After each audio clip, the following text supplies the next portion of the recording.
Guys,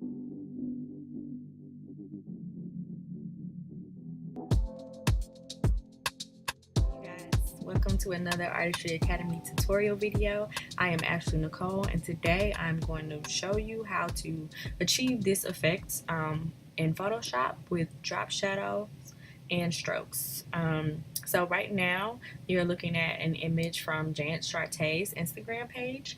A lot of people are asking her how she put this colored outline around the image of herself, and I was the one who taught her, so I'm going to teach you guys today. It's actually easier than you think. So the first thing you want to do is choose an image of yourself or of your subject. If you post pictures of other people or models for your boutique and things like that, go ahead and just choose an image of a person, and the first thing that we need to do is cut out the background. So it's best and easiest to choose an image that has a solid color in the background. Now, if this was a picture, obviously this is me, if this was a picture of me standing in front of a water fountain and trees in the background and cars in the background, it might be a little harder to remove the background. But I do suggest that if you're a beginner, try to choose pictures that have solid backgrounds. White is awesome. Even though there's some shadows here, this is going to be easier than an image of someone standing outside or in front of a very busy part of their house or something like that. So the first thing that we want to do is make sure that we're on an actual layer, and there's only one layer in this project right now, so I'm on the background layer. I'm going to go up to select and then select subject. So this is going to do its thing. It's going to try to detect where the person is or where the subject is and separate that from the background. Again, if there's a lot of stuff going on in the background, it's a little harder for it to detect the differences. Here it did a pretty good job. Now it's just missing my earring a little bit and a little of my lashes. Hair is probably one of the hardest things to edit, so we're going to ignore that for now.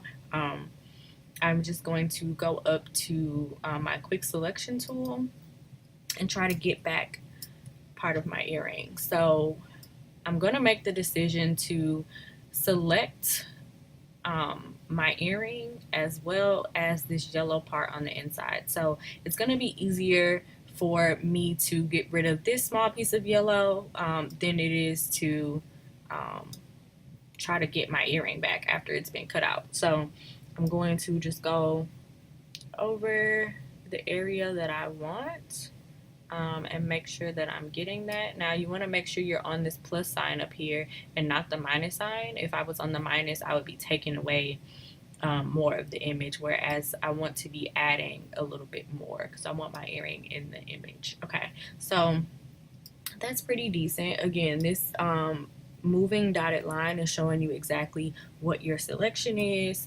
So you want to look around and make sure that anything inside the dotted line is something that you want included in the final product. So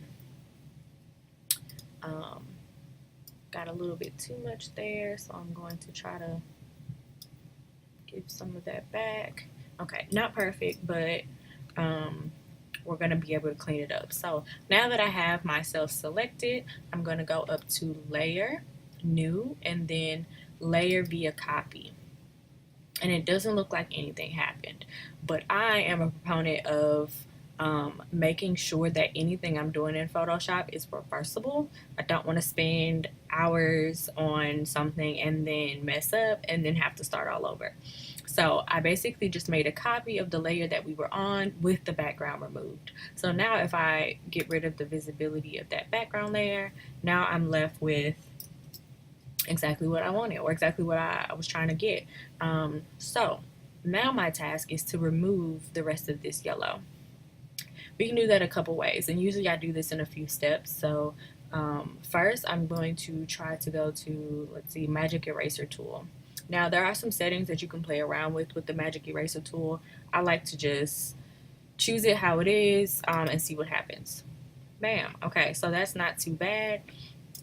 But because the layer behind me is transparent, I can't really see exactly what's left.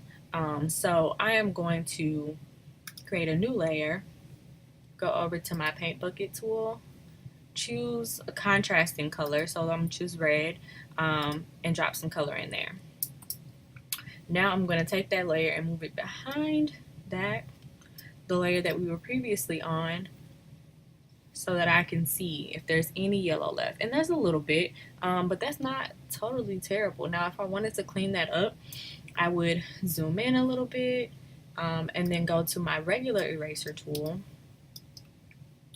take down that size, and then go around the edges. Now see, I did something that most people would do. I'm erasing the red, not on the image of myself. So I'm going to undo that, make sure I have the right layer selected, and then try to get rid of a little bit of that yellow. Now I have really shaky hands. Right now I'm using a wireless mouse when normally I would use a Wacom tablet that gives me a little bit more control. So it's up to you to figure out how detailed you want to get here. If your hands are shaky like mine, this is not the best way to go about it. It doesn't have to be totally perfect, but you will see later that the more you do up front, the easier it'll be, or the less steps that you'll have to do later. But it's not totally a bust if you don't get everything the first time. And I will show you why. Okay, so let's say I'm totally satisfied with that. Now I can remove this red layer by just deleting it, because I don't want my background to be red. I want to apply that stroke, or that outline around this image now, because now I can, Photoshop basically can detect the edges, whereas when there was a background back there, it would have put the stroke around the yellow part and not the person. So with that layer selected, I'm going to go down to the effects panel and click on this effects button. And then the first option I'm going to show you is the drop shadow. So I'm going to go all the way down to drop shadow. And you can see it's already doing something. So this is the first effect that I wanted to show you. A drop shadow basically mimics where the actual shadow would be on that subject based on where the light is coming from. So you can play with this angle to determine which side of the image that you want your drop shadow to be on. The opacity makes it obviously more solid or more transparent. The blending mode being on normal is totally fine. The distance determines how far away that shadow is from the actual subject. And then you can play with size and spread. Now when you get to size and spread, this will show all of your flaws. But again, we can go back and clean that up if we need to. So some people might want this more soft shadow on them, or you can drop down the size and have a more solid outline. Okay, so I'm gonna leave that on for right now. So let's say that I want to put some purple stripes in the background to kind of mimic this look. I'm just gonna make some rectangles here and make them purple.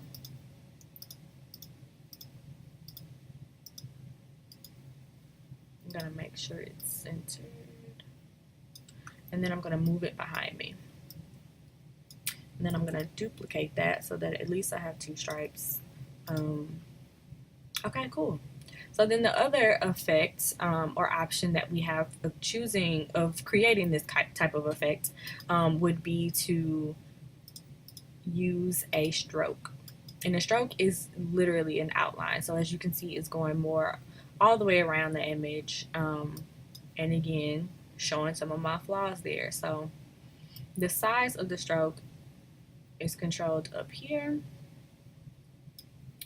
The opacity again could make it more see-through. I'm on a dissolve blend mode, that's why it was getting all grainy. But the opacity is going to make it less solid, and the size makes the stroke or the outline bigger. Now position, outside is what we're going for here. Inside and center are basically going to cut off some of your image. So you can see if I put the stroke inside, it's getting rid of some of my body here. For the effect that we're going for, outside is perfect. And you can control the color here as well. You can also choose a gradient. So let's say I wanted it to go from red to blue. So now my stroke has a gradient on it. And then now I just need to go in and clean it up. So let's say I want to remove those lines for now because it really didn't go with my color scheme here anymore. So I'm going to zoom in, and now you can kind of see that I really didn't get rid of all of that yellow. There were some things that were kind of naked to the eye. So I'm going to go in with my regular eraser tool.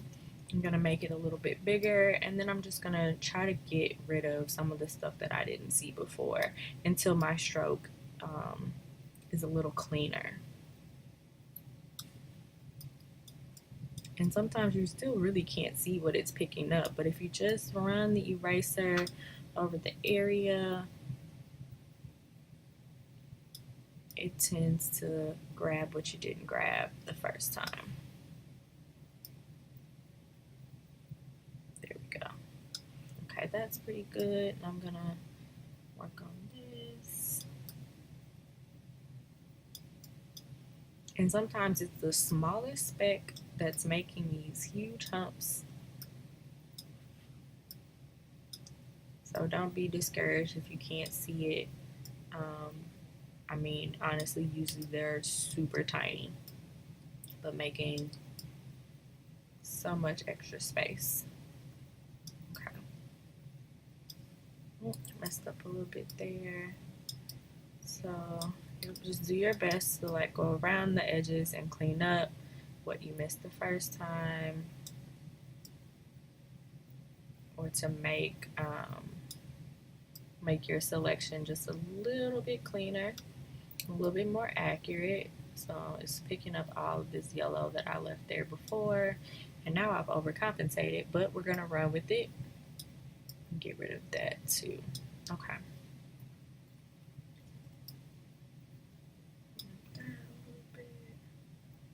I think this down here is okay, but I think that's much better. So now I've achieved this stroke effect. I'm gonna select my background layer, make a new layer with Control N, or this little new layer button here.